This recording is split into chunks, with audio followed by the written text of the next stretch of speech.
Elder Anderson, we extend our love and offer Frère prayers. Anderson, nous vous exprimons notre amour et nos prières, tandis que vous avez commencé dans cette merveilleuse responsabilité.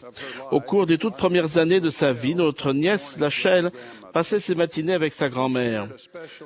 Toutes deux ont noué des liens très étroits du fait de ces heures passées ensemble. Puis Lachelle a eu 5 ans et elle s'est apprêtée à aller à l'école. Pour leur dernière matinée, Mamie Squire a lu une histoire à sa petite fille et l'a versée dans le grand fauteuil à bascule. Elle lui a dit, Lachelle, nous avons passé tellement de bons moments ensemble. Et maintenant, il est temps que tu ailles à l'école. Je t'aime tant, que vais-je pouvoir faire sans toi? Avec une sagesse étonnante pour ses 5 ans, Lachelle a regardé sa grand-mère de ses grands yeux marrons. Elle a répondu, Mamie, je t'aime aussi, mais il est temps que je fasse ma vie. Ce conseil vaut pour nous tous. Nous aussi, nous devons faire notre vie.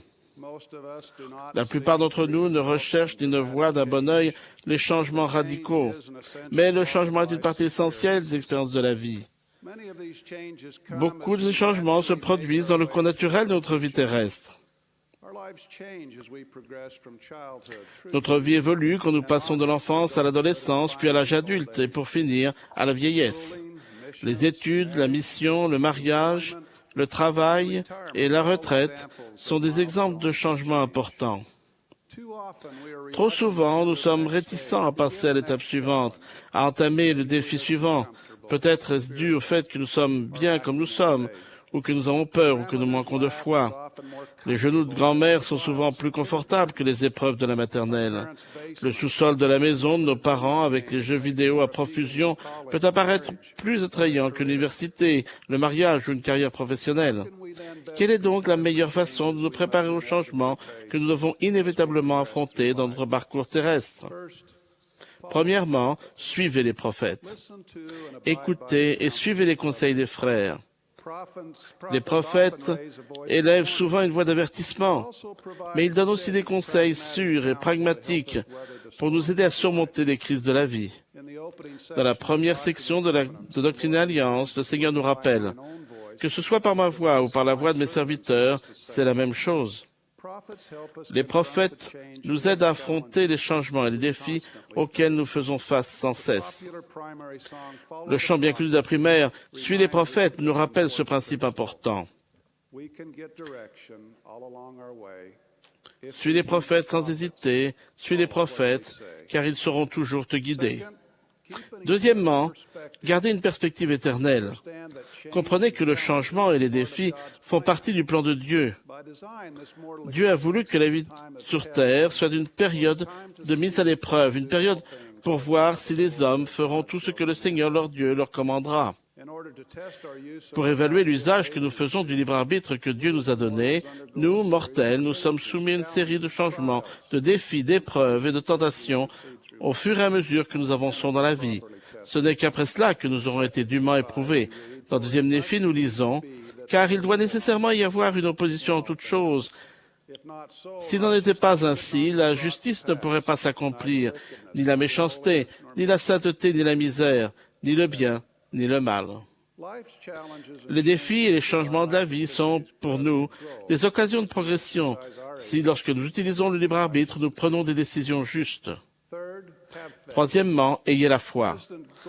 Gordon Binkley a recommandé aux membres de l'Église d'aller de l'avant avec foi. Dans notre affrontement quotidien avec un monde plein de négativisme, de doute, de la peur et même l'angoisse peuvent s'infiltrer dans notre cœur. Thomas S. Monson nous a dit que la foi et le doute ne peuvent pas exister dans le même esprit en même temps, car l'un chasse l'autre.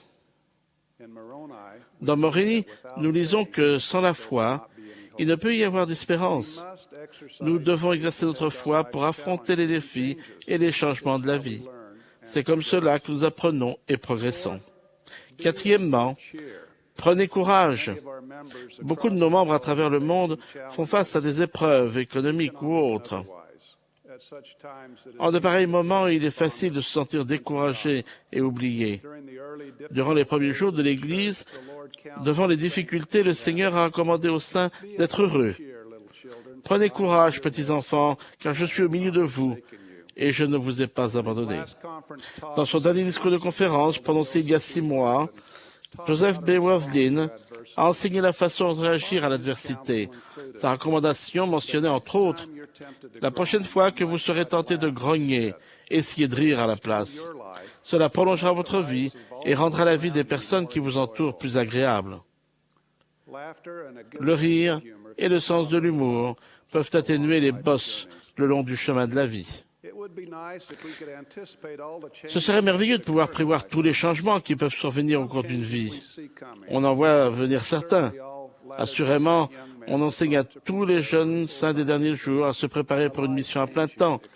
Et c'est une expérience qui change la vie.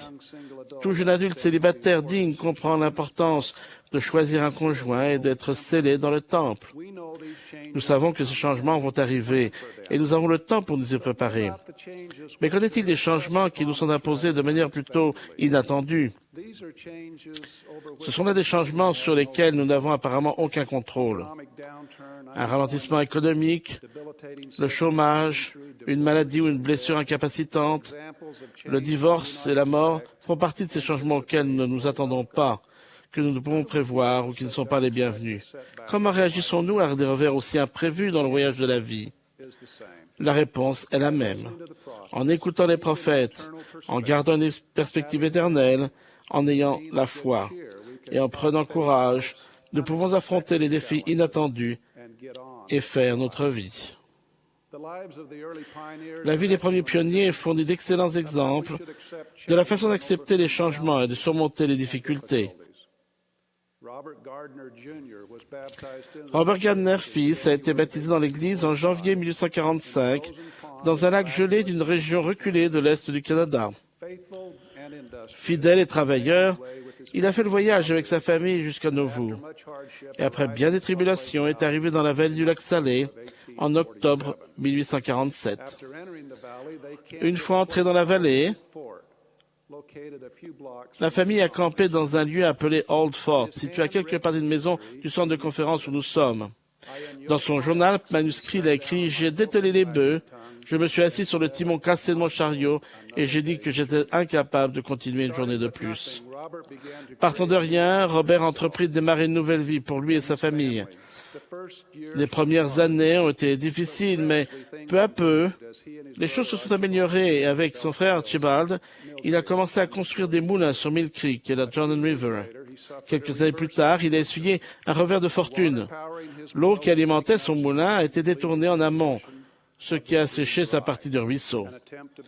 La tentative de construction d'un canal de 10 km jusqu'au moulin a échoué. Je cite à nouveau un extrait de son histoire.